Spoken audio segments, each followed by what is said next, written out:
सबसे बड़ी करप्शन की गई है वो ये साबित ना कर सकूं तो मेरे खिलाफ कार्रवाई हुई। बिस्मिल्लाहिर्रहमानिर्रहीम जज़ल्लाहुन्ना सय्यिदना मौलाना मुहम्मदिन सल्लल्लाहु अलैहि वसल्लम अल्लाहुम्मा सल्लि अला सय्यिदना मौलाना मुहम्मदिन अददा मा फिल मिल्लत सलातन दाइमतन बिदाइमिल क़िला। मैं आज अपनी शोरकोट की आवाम के सामने चंद सवालात रखना चाहता हूँ जो कि इदारों के इंतजामिया के सामने भी सवालात हैं मेरे, और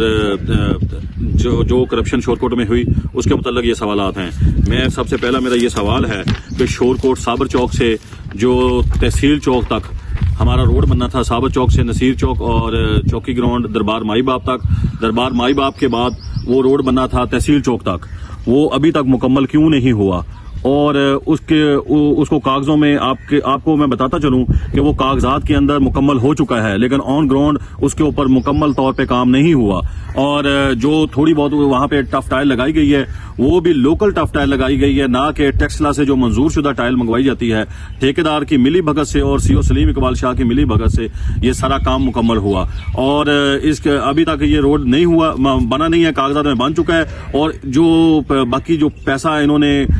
गबन किया है उसके ऊपर इदारों को चाहिए इसकी करप्शन के खिलाफ एक टीम बननी चाहिए, और वो टीम इनकी इंक्वायरी करे और मेरिट पे फैसला दे। और दूसरा पॉइंट जो मैं अपनी आवाम के सामने रखना चाहता हूं वो ये है कि नया शहर में एक उम्रदराज ठेकेदार है जो सलीम इकबाल शाह का खास ठेकेदार है, जिसके जरिए इसने 2 एजेंसीज लगवाई हैं, जिसमें 25,37,000 की एक एजेंसी है जो सफाई की मद में लगाई गई, और दूसरी जो है डिसल्टिंग की मद में 25 लाख की एजेंसी लगाई गई। लेकिन ऑन ग्राउंड इसके ऊपर कोई काम नहीं हुआ, ऐसी कोई वर्किंग टीम नहीं आई, लेकिन वो इन्होंने एजेंसी लगा के उसके उसका भी जेली बिल बना के, फेक बिल बना के उसमें इन्होंने गबन किया है। इसके ऊपर भी एक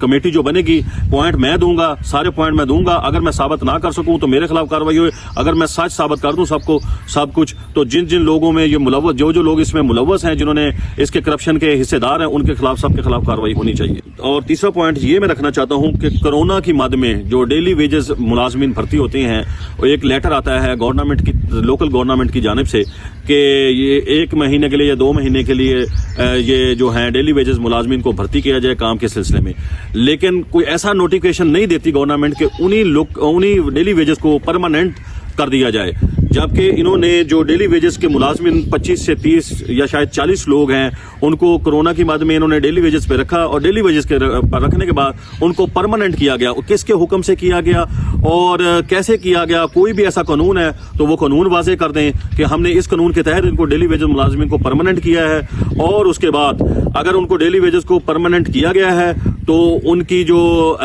वो स्क्रूटनी कमेटी होती है उसके जो मिनट्स ऑफ मिनट हैं वो सामने ले आए, और उसके बाद जो डिपार्टमेंटल स्क्रूटनी कमेटी की जो मिनट्स ऑफ मिनट्स हैं वो सामने ले आए, तो हम इसको एक्सेप्ट करेंगे कि आपने गवर्नमेंट के लॉज के मुताबिक, जो गवर्नमेंट ने जो कानून दिए हैं उनके मुताबिक भर्ती हुई है। वरना ये भर्ती जो फेक की गई है, और हमारे जराये के मुताबिक फी कस मुलाजमीन से 3.5 से 4 लाख रुपया लेके उनको परमानेंट किया गया है। और जो हमारे जराये के मुताबिक सबसे बड़ी करप्शन की गई है वो ये है कि वो जो इधर MC शोरकोट के जो मुलाजमीन हैं डेली वेजेस के, उन्हीं मुलाजमीन को इन्होंने गढ़ मराजा में उनके फेक नाम डाले गए और MC में डाले गए, और उन्हीं मुलाजमीन के अहमदपुर सियाल MC में फेक नाम डाले गए। उनकी जो है अक्टूबर 2024 से लेके 31 मार्च 2025 तक जो डेली वेजेस मुलाजमीन शोरकोट, गढ़ मराजा और अमरपुर सियाल में हैं, उन सब की तफसीलात मंगवाई जाए और उनके अकाउंट्स नंबर और बैंक अकाउंट की स्टेटमेंट निकलवाई जाए, तो आपको सब वाज़ेह सबूत मिल जाएंगे कि किस तरह इन्होंने फेक नाम डाल के लोगों की लाखों नहीं करोड़ों रुपए की सैलरियां निकलवा के खाई हैं। और उनमें कुछ मुलाजमीन ऐसे हैं जो बल्दिया शोरकोट में परमानेंट सरकार के मुलाजम हैं, उनके भी फेक नाम डाल के वहां से सैलरियां निकाली गई हैं। और सबसे बड़ी बात, जो क्लास 4 के मुलाजम है वो अपने जिले के अंदर भर्ती करने होते हैं, वो कोई जिले के बाहर से नहीं भर्ती हो सकता। तो इसमें भी एक ये करप्शन की सबसे बड़ी मिसाल है कि वो कोई मुल्तान का, कोई खानेवाल जिले का, कोई चनियोर जिला का, कोई दूसरे जिले के काफी लोगों को भी भर्ती करके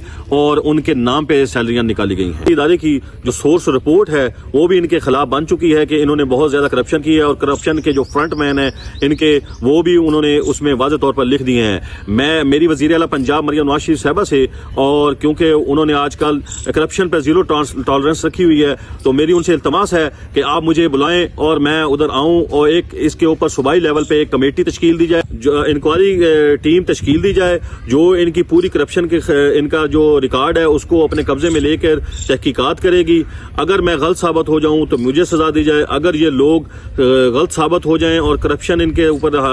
साबित हो जाए तो इन सब के जितने भी इनके ये खुद हैं या इनके सोलत खार हैं उनके खिलाफ कार्रवाई होनी चाहिए। मेरे पास ये पॉइंट्स लिखे हुए हैं, मैं आपको अपनी ये वीडियो में शेयर कर दूंगा ये पॉइंट भी। और जो भी इदारा तहसील शोरकोट और तहसील झंग में, मुझे किसी इदारे पे कोई यकीन नहीं है, मुझे कोई भी तहसील शोरकोट या झंग में कोई इदारा बुलाएगा तो मैं उनके पास जाने का पाबंद नहीं हूँ। मुझे डिवीजन लेवल पे कमिश्नर साहबा बुलाएं या लाहौर में कोई मुअज़्ज़ज़ इदारा मुझे बुलाएगा तो मैं उनके पास जाके ये सारे सबूत भी दूंगा और इस इंक्वायरी को साबित भी करूंगा। आपका मेरा नंबर भी साथ वीडियो में मेंशन कर दिया जाएगा, ताकि कोई भी इदारा मुझे फैसलाबाद या लाहौर लेवल पे बुलाना चाहे तो मैं उनके पास आऊंगा और इस